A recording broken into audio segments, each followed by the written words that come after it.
Welcome, everyone, to the C-Suite Sales and Marketing Perspectives podcast. I'm Steve McDonald, your host. And today we have a very special guest on, Shuchi Sarkar. And Shuchi, you are the CMO, the Chief Marketing Officer at LTIMindtree. And I'm going to let you explain a little bit more about your role there in a moment. But you actually describe yourself as a self-professed marketing nerd. You love every aspect about it, right? And you've been doing it for a long time. You also are an avid traveler. I think you mentioned that you've been to over 60 different countries, and there's still more. There's still more in the list. So we're going to be talking today. If we're all marketing nerds, which I'm right there in the same camp with you, right? We're going to talk today about the forgotten power of the brand. Branding, it could be one of those things like you go into a board meeting, you say, I want to talk about the brand. And everybody looks at you like, what are you crazy? Like, I want to know about this quarter's quota and how is next quarter doing, right? Like brand is one of those things that is kind of like that long-term lofty thing, but we got like real things we got to accomplish in the short term, right? And I think we need to reorient our thinking about the true power of the brand and how it is absolutely directly connected to the long term, to the short term, to the overall success of the business. So you're going to help us do that today. But before we get into that, I'd love to just have you spend a minute here and just maybe explain a little bit more about your background. Sure. Thank you, Stephen. And I love that you got my name completely right on the first try. Usually, I tell people that as long as you don't call me sushi, I'm good because then forever spoil sushi for you because then you'll think of me every time you walk into a restaurant to eat sushi. So, like you said, and I always say, whenever people ask me to introduce myself, I'm a marketing nerd just because I love every part and aspect of marketing. If somebody tells me, choose, but do you like the brand aspect more? Or do you like demand generation or growth marketing or channel marketing? I'm unable to choose because for me, all of them are interconnected. But most importantly, I love all of them. They all have a different place in the way that you engage your customers and in the entire marketing journey. So I'm a tech marketer. I've been at HP and then at AWS, doing various roles from region, country, global, worldwide. And currently, I'm the chief marketing officer at LTIMindtree, which is a technology services company. And so my remit, of course, not only looks at the brand and how do we achieve thought leadership in the marketplace, but also driving the funnel, account based marketing, working very hand in gloves with sales on that. And then, content, the website, all our brand touch points, as well as the communication aspect. So it's a pretty comprehensive kind of role. And honestly, as I tell people, I love being a CMO because just the expanse of things and the big picture that you get to see. And from one side, how you're driving your customers' connection with you through the power of your brand. On the other hand, working very, very closely with the sales team, with the service line marketing teams to really drive the business forward. And, both of which are really important. I tell everybody I'm the kind of person who, and I can tell you this without any shame, I love doing work that wins awards and at the same time has an effect in the marketplace. So I think the real win for me, at least as a marketer, is if you create work that engages the customer, that results in actual business outcomes, but at the same time also, wins you awards and, goes viral or anything like that. So all of that is something that personally motivates me as far as the whole process of creation and marketing is concerned. I think that, I've been both a B2C marketer and a B2B marketer. So I did consumer and then I've done B2B for the last few years. And I think that somewhere all these worlds are emerging to become, really B2B to C in a way. Even in the B2B world, unless and until you know what is the impact that your customer wants to create with their customer, I feel you will never really succeed. Most B2B brands are enablers. So you're enabling your customer to actually reach some outcome with their end consumer. So being able to have that consumer lens, I feel also adds, is really important as we today look in the whole world of B2B marketing. I'm also, my passion is also people. I love working with, globally diverse teams and, helping really make people achieve their professional potential. Earlier used to say human potential, and then I realized actually human potential is much larger. It's connected with, your family and your community and your other activities. So what I love to do is to help my team reach their professional potential by really, helping them, coaching them, but also, setting high standards, because I think the only way that you can grow as an organization is when your people have a growth mindset that comes from a culture that is always learning, as well as, a culture that is striving for excellence. And you obviously need to balance that humongously with human empathy and being a people first leader. But I think it's important to build a culture of excellence as well. And so those are some of the things that drive me. I love talking about marketing. I can talk to you about brands for hours on end. So I'm going to try and be very succinct in this conversation, because as you can see, all my friends always tease me like, you're a marketer and you understand that a lot of this is narrative and whatever, yet you're the first person to go and, buy brands at like whatever, double the cost, triple the cost, or whatever. And I always say it's because I'm a brand marketing person that I do that, because I just love brands. I adore brands. And I think that ultimately that's what people relate to, the emotional connection to a brand. And, brands have to be very well curated to make that happen. But that's what I believe in. As much as I believe in, doing the demand generation and driving positive outcomes for the business. Well, that positions you as an expert in our topic today, for sure. Which I'm just going to ask you to address the big question, right? Like shaping the kind of the long term mindset. How do we balance this very short term focus that most of the C suite has and the board has, right? With the longer term perspective of building the brand. Like, how do you think about that? How do you reconcile? How do you balance that? Yeah. I can't say it's an easy battle. Okay. And whoever says that, kudos to them. I think that this is a very, very fine line that you constantly have to drive with the other C suite folks, as well as, the larger thing of the company. Because, see, when you're doing what people term as demand generation or growth marketing, they're seeing a funnel immediately, right? But the way I look at it and the way that I explain it is in two aspects. Number one, there's a well, and you can keep on taking water out of the well, but at some point, the well has to be filled up again. And unless the well is filled up again, at some point it's going to dry out, right? And that's what, to me, a little bit the balance between brand and demand is. So, you can keep on doing a lot of demand generation, growth marketing, and keep going back to the well, going back to the same list of customers, the same tactics. At some point, they're going to dry up.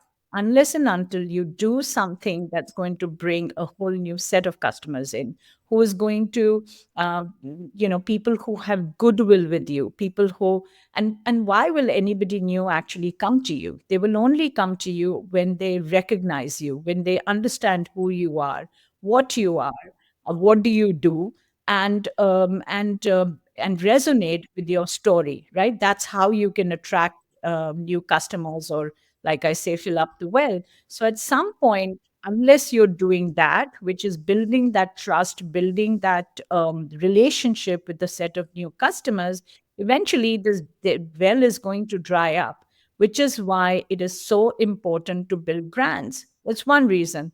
The second reason is, it has been proven through research again and again that customers will only pay a premium if they really recognize you as a brand and they associate or resonate with what you do.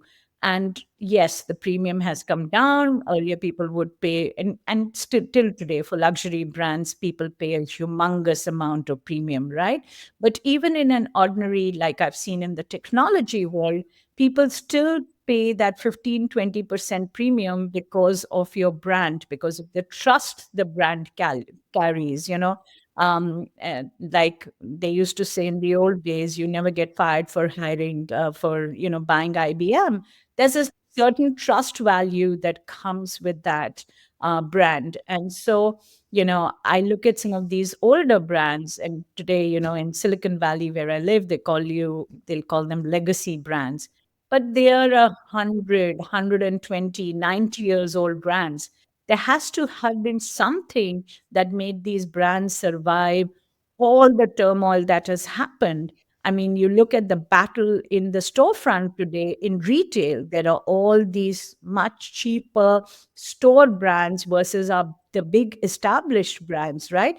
And everybody's always pitches their store brands at a price point that's lower. Still, you do not buy the generic, you go and buy, whatever, the Head and Shoulders or whatever other brand that is there. And you do it because of the fact that you associate that when I'm buying this brand, there's a certain assurance that comes with it.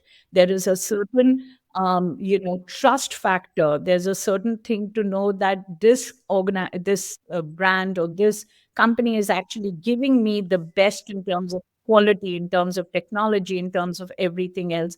And that's the real power of brands. They can survive cyclical things, whether it's today competition from online, or tomorrow it's from the storefront, or on the technology front, it's from changing technologies to, sometimes so many things happen. I mean, Nokia was an example. I mean, Nokia was at the top of the brand. They didn't read one technology trend, and today, the brand is completely gone.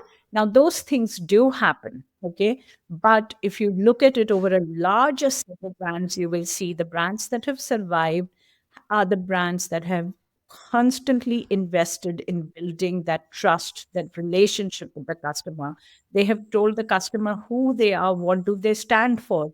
And if you resonate with that, you will buy into it. So, whether it's your fast moving consumer brands, your tech brands, or any other thing, ultimately the long lasting asset. And that's why, when a company is evaluated, you always value the power of your brand, because that's one asset that's not like physical property or your furniture or your computers, but is that intangible that makes the difference.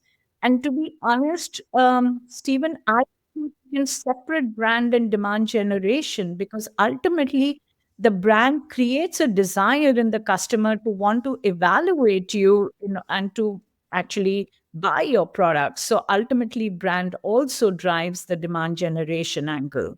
So I think what boards have done today, and so coming to your actual questions, all the background was just to explain where I was.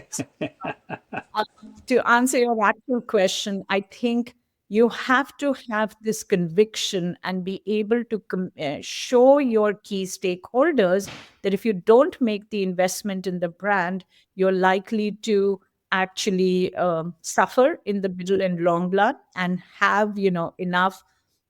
insights and data to really prove that, because nobody's going to take a word for you, especially because brand is such a ephemeral, fluff, in words of many people.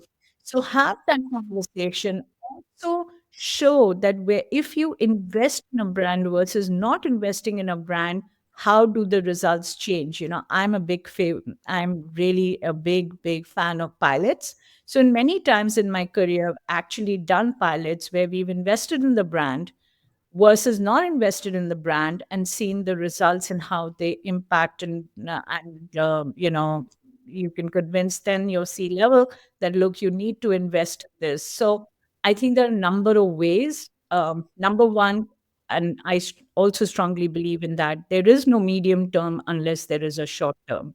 So you have to do things that are for short term impact, meet your funnel, meet your leads goals, work on account based marketing, all of those things that will probably result in immediate results for the company. Because today we have to survive the short term, especially with AI having such a huge impact on our world. You But then, know, Sushi, sorry, a number of things that you said there I want to dig into because um, there's you've you've cited studies and research that show the efficacy of creating a strong brand, and these aren't small companies. This is like Edelman and LinkedIn and correct. Dentsu just put together a huge. They said it's the biggest B2B buyer study that's ever global study that's ever been done, right? And a huge area on brands, and we create brands through our thought leadership, right? And that content that's put out there.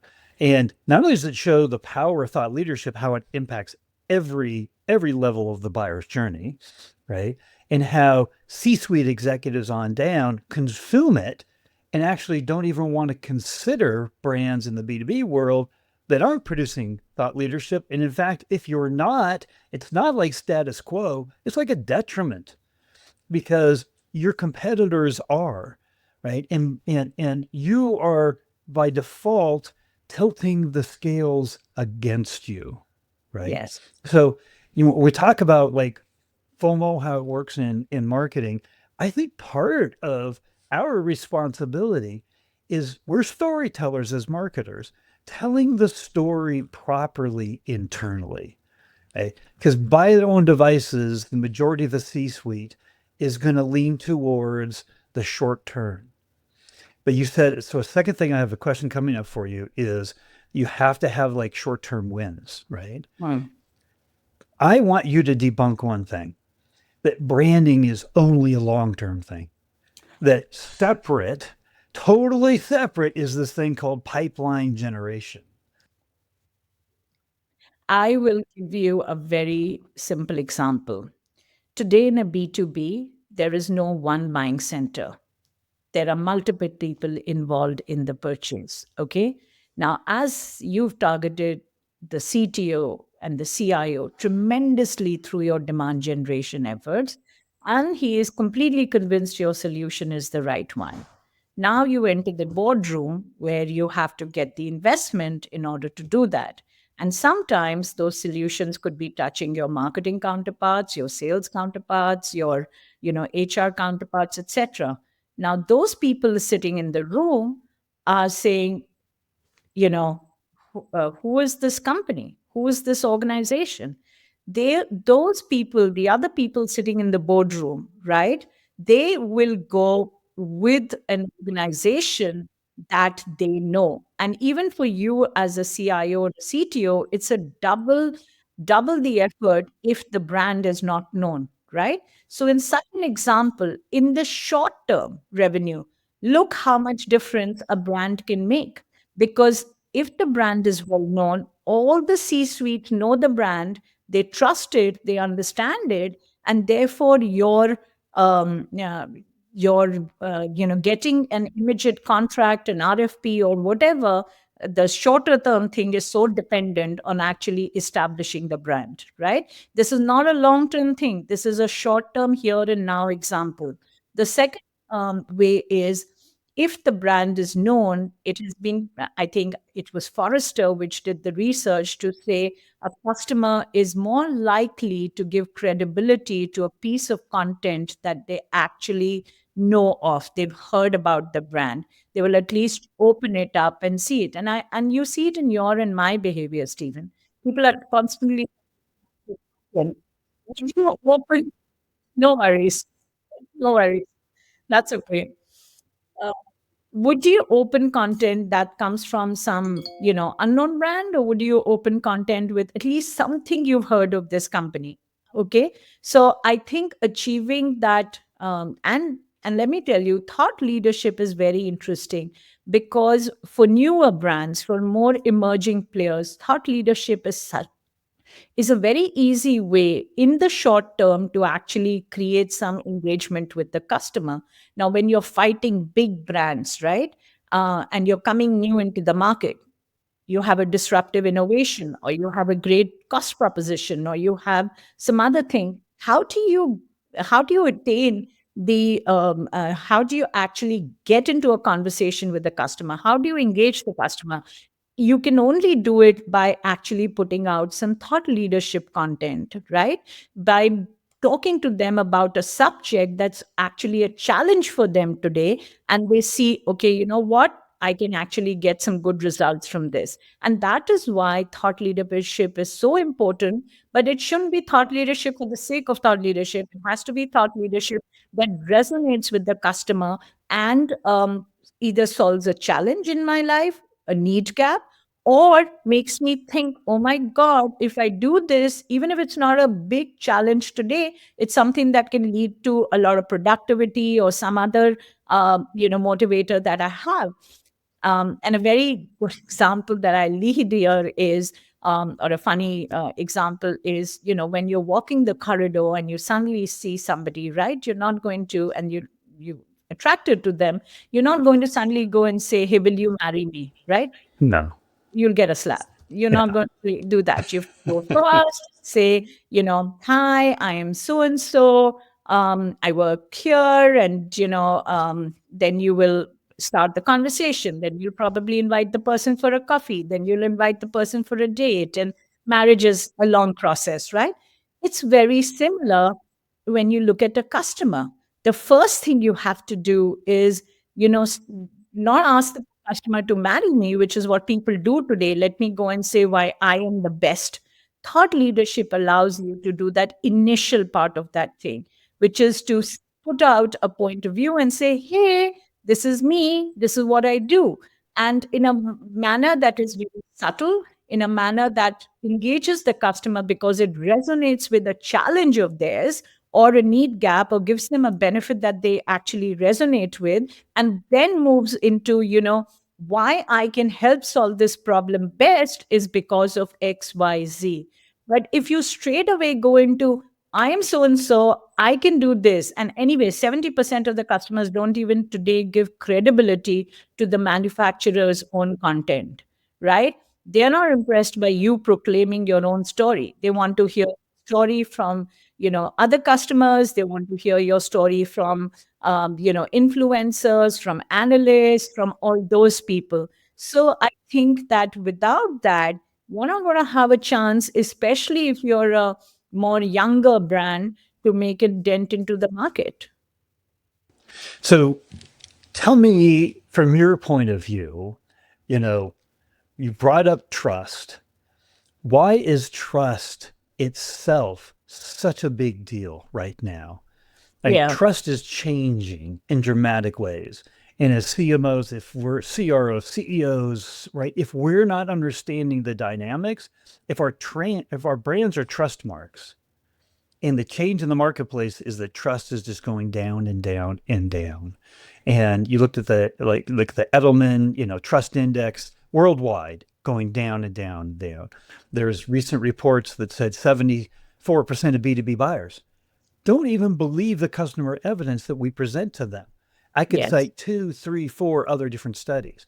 Trust is a problem today, unlike it has been before, which is probably a big reason why the B2B buyer is waiting so long to talk to us Yes. because we're not credible. Yeah. right? They're looking for credible sources, their own content that they're researching, their own peers. What do we do about the issue of the changing dynamics of trust? Yeah. I think there are two reasons why this has been caused. Number one, technology especially is changing so fast, right? I mean, AI today, you don't know where to look, what to do. Everybody's telling you my solution is the best. Okay. Who do you trust? Is yours the best? Is mine the best? Or who's this the best? So I think that's the reason why exactly you said people don't trust what you say because they don't know who's right. And therefore, somebody who they can trust in order to have said that, whether it's their peer, whether it's a customer, whether it's your analyst or anybody, they're likely to believe them much more. And ultimately, who will influence these people? Who will influence that analyst, that advisor, that customer, that influencer to speak up for you and build credibility for you as a brand? Ultimately, comes because they also believe that you're a brand they can actually trust and talk about. If I ask my customer, will you give me a testimonial that I can put out there? I actually have had to deliver in order to make that testimonial happen. But number one, number two, for an analyst, when you go and make a presentation to them, at the end of the day, they have to trust what you're saying. They have to believe in it. That's actually fundamentally today the most important thing is customer advocacy because everybody finally trusts that customer and he's talking on your behalf, right? But the other thing is because as brands, we have been irresponsible sometimes. We have done actions that have later boomeranged into customers not believing you because you've said things which later have been proven wrong. You know, you make claims and then later they're wrong. You say, I can do this, but later you don't deliver it. And that creates that distrust. But the reason why that trust is still so important, even though it's declining, is because ultimately, when it comes to the final decision, you know, while we all take decisions from our head and we, you know, put out three, four, five reasons, ultimately, you will go with what you really believe is the right brand. And that instinctively comes to you somewhere from your heart, your gut, your people connection, the chemistry you have with the team, all of that will finally make you believe that, yes, this is the brand for me. And to me, that's an intangible form of trust manifesting itself. I'll give you an example.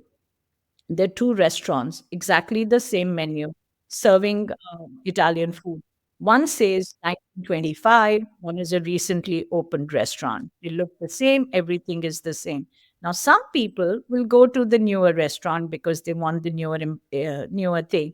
But if you're really in a crunch and you want to figure out which of the restaurants should I eat at, and you know which you can trust to know that they'll give you consistent quality, you'll go to the restaurant that has started in 1925 and just says that because you know that they've been along so long, there are people sitting in it, and you know that I'm going to get something here that's safe, right? So when in a risk averse environment like today, nobody wants to take risks today. There's so much at stake.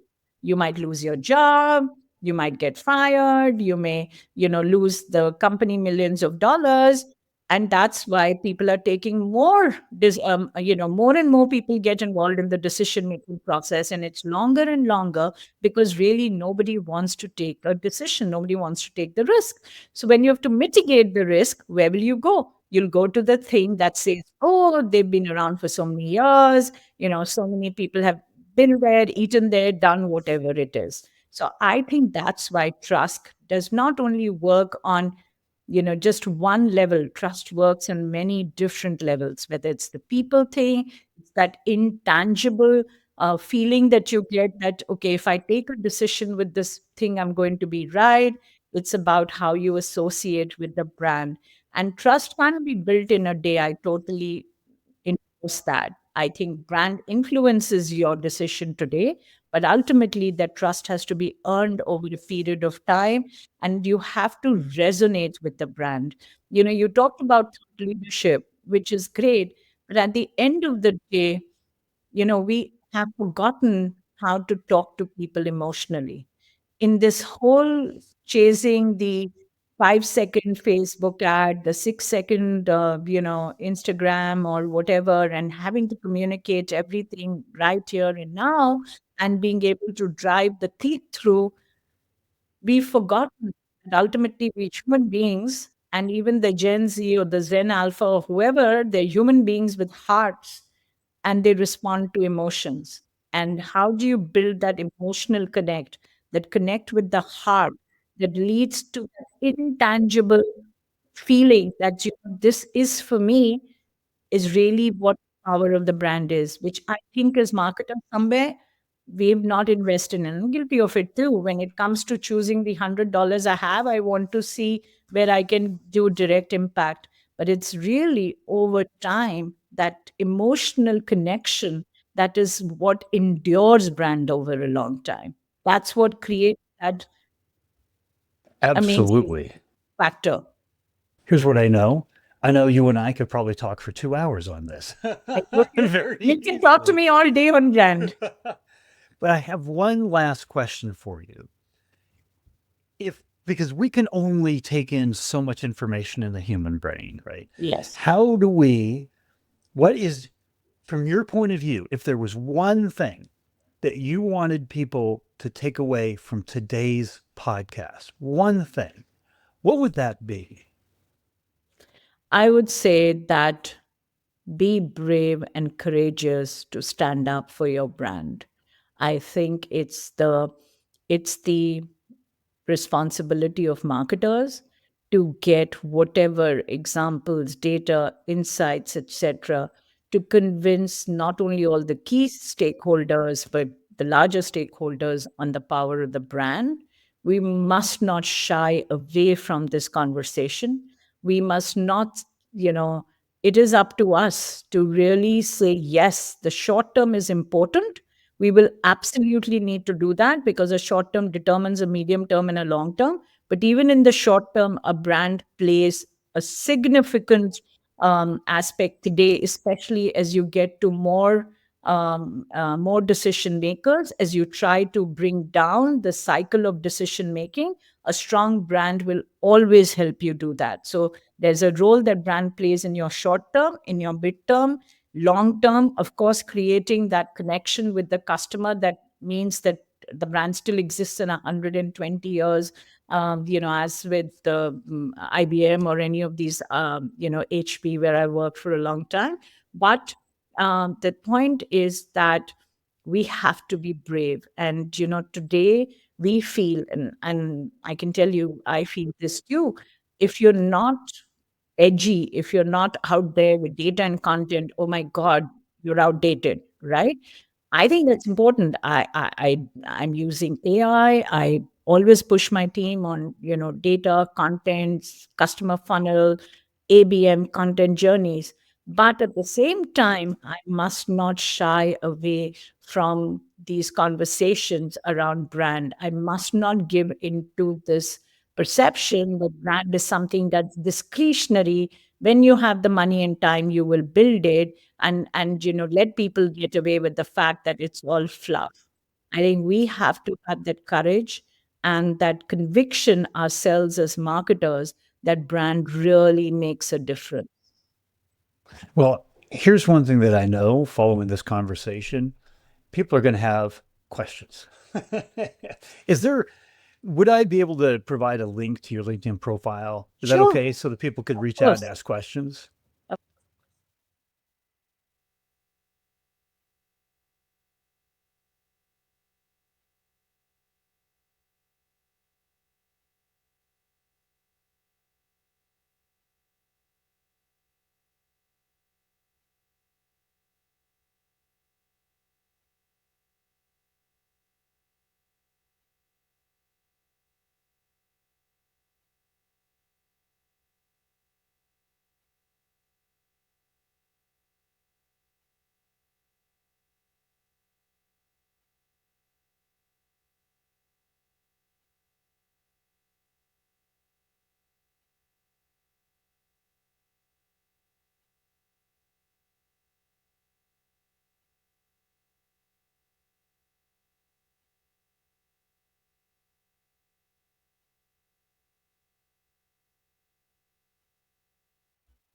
Everything is impacted by the brand. It's hard to find something that isn't, right? I don't think you will find this.